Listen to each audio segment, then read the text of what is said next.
మీరు వచ్చినటువంటి నా సహోదరులకి సహోదరులకి ఈరోజు అంతర్రాష్ట్రీయ మహిళా దినాచరణ జాతీయ మహిళా దినోత్సవం ఎందుకు వచ్చింది అంటే అమెరికాలో న్యూయార్క్ అయినటువంటి ఆ దేశంలో ఆ దేశంలో సిద్ధ ఉడిపి అనే ఒక కార్ఖానే అంటే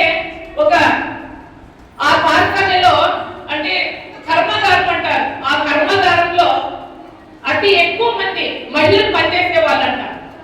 ఆ పనిచేస్తూ ఉండగా వాళ్ళకి సరైన వేతనం రాక అంటే వాళ్ళు అంటే ఒక టైం నిగదిత టైం దొరకక వాళ్ళకి ఓటు హక్కు లేక చాలా బాధలు ఇబ్బందులు పడేవారు.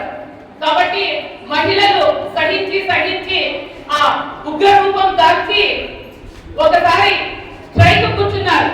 స్ట్రైక్ కూర్చుంటే ప్రభుత్వమే దిగి వచ్చింది. ఆ మహిళలు స్ట్రైక్ చేస్తా ఉంటే ప్రభుత్వం దిగి వచ్చి వాళ్ళ కోరికలన్నీ వాళ్ళు ఏమేమి పెట్టారో కోరికలన్నీ తీర్చింది.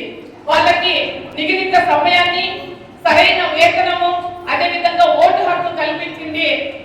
1908 ఆ రోజు స్ట్రైక్ చేస్తే ప్రభుత్వమే దిగి వచ్చి వాళ్ళ కోరికలన్నీ తీర్చింది. కాబట్టి ఆ రోజు 1910లో అంతర్జాతీయ మహిళా దినోత్సవం జరుపుతున్నారన్నమాట. అర్థమైందా? ఏమో అయిపోతుంది మాట్లాడుతుంది చూస్తున్నాం అనుకుంటున్నారు కదా. అప్పట్లో మేమంతా మహిళలు చదివేటప్పుడు మాకు సరైన స్కూల్స్ లేవు. మాకు స్కూల్ పంపిమని చెప్పేవాళ్ళు లేదు. ఎవరన్నా ఊళ్ళో నుంచి మగాళ్ళు బయటకు వచ్చి కూడా పరిగెత్తిపోయి లోటుకు పోయే పరిస్థితి. ఒక 5వ క్లాస్ 6వ క్లాస్ చదువుతుంది అమ్మాయి అంటే అప్పుడే పెళ్లి చేసి పంపించేది. బాల్య వివాహాలు ఉండేవి. ఇప్పుడేమి ప్రతి రంగంలో ప్రతి మహిళ డాక్టర్లు అవుతున్నారు, ఇంజనీర్లు అవుతున్నారు, ఐఏఎస్లు అవుతున్నారు, ఐపీఎస్లు అవుతున్నారు. మన ఆదోని నియోజకవర్గంలో డిఎస్పీ కూడా ఒక మహిళ ఉంది. ఇలా చెప్పుకుంటూ పోతే ప్రతి ఒక్కటి అంతరిక్షంలో కూడా మహిళలు ఈరోజు హెలికాప్టర్ నడుపుతున్నారు, ఫ్లైట్ నడుపుతున్నారు, బస్సు డ్రైవింగ్ చేస్తున్నారు, కండక్టర్లు అవుతున్నారు. ఇట్లా ప్రతి రంగంలో కూడా మహిళ ముందుకెళ్తా ఉంది. ఈరోజు ఏ రంగంలో ఉండేదంటే క్షౌర రంగంలో మాత్రం ఉండేది కాదు. అన్ని రంగంలో ఉన్నారు కానీ క్షౌరం చేసే దాంట్లో ముందు ఎవరు ఉండలేదు. కానీ అది కూడా తిరుపతిలోన క్షౌరం చేసే వాళ్ళు మొగలు చనిపోతే వాళ్ళ భర్తలు చనిపోతే వాళ్ళందరూ ఒక మీటింగ్ చేసుకొని మా భర్త చనిపోతే మా కుటుంబాలు ఎలా గడవాలి అని మరి టీటీడీ వాళ్ళకి విన్నవించుకుంటే వాళ్ళు కూడా మహిళలు కూడా ఇప్పుడు కేటాయించారు. అంటే క్షౌరంలో కూడా మహిళలు ఉన్నారు. ప్రతి రంగంలో ముందుకెళ్తూ ఉన్నారు ఈరోజు. కాబట్టి ఈరోజు మహిళా దినాచరణ రోజు మా శ్రీదేవక్కని అంటే ఆమెకి హెల్త్ పరంగా బాగలేకున్నా కూడా నాకు ఈ హెల్త్ సహకరించడం లేదు, నేను రాలేకపోతున్నాను అంటే నేను చెప్పాను అక్క ఫస్ట్ టైం చేస్తా ఉన్నాము, మరి ఖచ్చితంగా ఒక మహిళ మాకు ఇన్స్పైర్ గా వచ్చి మీరు ఒక 2 మాటలు అందరినీ మాట్లాడితే బాగుంటుందక్క అంటే హెల్త్ సహకరించకపోయినా కూడా మనందరి కోసం ఈరోజు మన శ్రీదేవక్క వచ్చి మీ దగ్గర ఉంది. ఈరోజు మన ప్రజల్లో అంటే ఇప్పుడు అక్కడ చెప్పినట్లు శ్వేత గారు చెప్పినట్లు ప్రతి రంగంలో ఎలా అయితే ముందు ఉన్నారు. ఈరోజు ఈ ఆదోని నియోజకవర్గం చూసుకుంటే ఎవరైనా పోయినా కూడా ఒక మహిళ పోయినా ఒక చిన్న పిల్లోడు పోయినా కూడా ఏ సంక్షేమ పథకాలు అందినాయా లేదా అని ప్రతి ఒక్కరిని విచారించే వ్యక్తి మన సాయి ప్రసాద్ రెడ్డి అన్న. ఎందుకంటే ఈరోజు ఆయన ఎప్పుడు నేను గొప్పగా ఉన్నాను, నేను 4 సార్లు 3 సార్లు ఎమ్మెల్యేనాను, మా అన్నదమ్ములంతా ఎమ్మెల్యే ఉన్నారని ఎవరు పట్టుకో ఉన్నాడు అయినా లేదు. జగనన్న పథకాలు సంక్షేమ పథకాలు ఏ రీతి అయితే ఇచ్చాడో అదే రీతి ప్రతి పల్లెకు పోయి ప్రతి వార్డుకు పోయి గడప గడపకు తిరిగి సంక్షేమ పథకాలు అందాయా లేదా అని కూడా సొంత ఇంటి వాళ్ళని ఎలా అయితే విచారిస్తారో అట్లా ప్రతి బిడ్డని ప్రతి చెల్లిని ప్రతి అక్కని కూడా ఈరోజు విచారించి ఈరోజు సాయి ప్రసాద్ రెడ్డి మీ ముందుకు వచ్చినారు.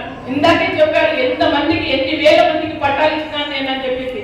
అదే విధంగా ప్రజల్లో జగనన్న ప్రతి ఒక్క అంటే వీళ్ళు చెప్తున్నారు ఇప్పుడు వచ్చినటువంటి కూటమి ప్రభుత్వంలో చూసుకుంటే మహిళలకి ఎటువంటి భద్రత లేదు. మహిళలు ఎక్కడ చూసిన అత్యాచారాలు, ఎక్కడ చూసిన సామూహిక అత్యాచారాలు, ఎక్కడ చూసిన దౌర్జన్యాలు, చిన్న పిల్లలు కూడా అంటే పసి గంతులు కూడా ప్రాణాలతో ప్రాణాలతో కూడా వదలని పరిస్థితి. ఈ రోజు ఈ డిపార్ట్మెంట్ పరంగా చూసుకుంటే, చట్టపరంగా చూసుకుంటే కూడా ఆ కూటమి ప్రభుత్వం ఫెయిల్ అయిందనే చెప్పాలి. వీళ్ళ చాతకాని తనాన్ని అంటే వాళ్ళు చెప్తున్నారు, ఎంత గొప్పగా చెప్తున్నారంటే వైఎస్ఆర్ కాంగ్రెస్ వాళ్ళు వస్తే, ఈ రోజు మీరు వైఎస్ఆర్ కాంగ్రెస్ వాళ్ళు వస్తే ఎటువంటి అంటే ప్రత్యక్షంగా కానీ పరోక్షంగా కానీ ఎటువంటి పని చేసి పెడితే వాళ్ళకి పాముకి పాలు పోసినట్లే అని చెప్పాడు. మరి ఎవరైనా ప్రపంచ దేశంలో ఒక ముఖ్యమంత్రి ఇలా చెప్పింది ఎక్కడైనా చూసారా? మొట్టమొదటిసారిగా మన ఆంధ్ర రాష్ట్రంలోనే మనం చూస్తున్నాం బంధువులారా. ఈరోజు ఇలాంటి ముఖ్యమంత్రి మనకు అవసరమా అనేది మీరు చూడాలి. ఈరోజు పవన్ కళ్యాణ్ డిప్యూటీ సీఎం గారు చెప్తున్నారు 30,000 మంది మహిళలు మాయమయ్యారు, 30,000 మంది మహిళలు మాయమయ్యారు. మరి 10 నెలలు అయిపోయింది వాళ్ళ ప్రభుత్వం వచ్చి, 30 మంది మహిళల్లో 3 వాపస్ తీసుకొచ్చారా? ఈరోజు అతనికి ఆయనే ప్రశ్నించుకోవాలి. ఇంతమంది మహిళలు 30,000 మంది ప్రతి మీటింగ్ లో కూడా చెప్పుకుంటూ వచ్చారు. మరి ఈ రోజు మహిళలందరూ కనబడట్లేదా?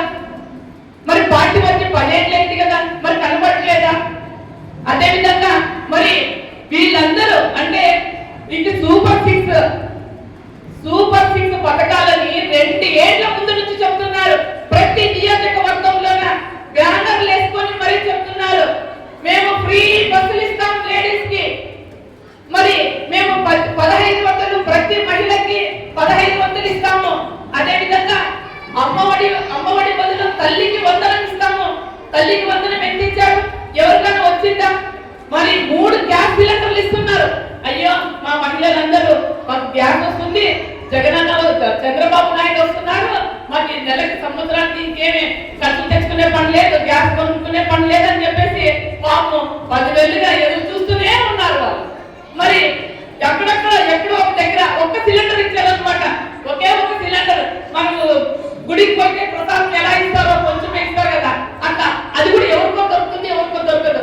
ఆ లెక్కన వాళ్ళు సిలిండర్లు పంపిణీ చేశారు.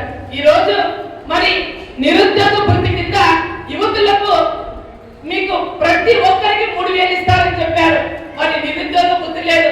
మాకు చంద్రబాబు బాబు సూరిటీ భవిష్యత్తు గ్యారెంటీ, మాకు ఉద్యోగాలు లేకపోయినా పర్వాలేదు, చంద్రబాబు బాబు గారు వస్తున్నారు, మాకు నెలకు 3,000 ఇస్తారు అని వాళ్ళ అమ్మ వాళ్ళ నాన్నకి ధైర్యంగా చెప్పి ఉద్యోగాల వేటకి వెళ్ళారు. నిరుద్యోగ వృత్తి లేదు, ఉద్యోగం లేదు.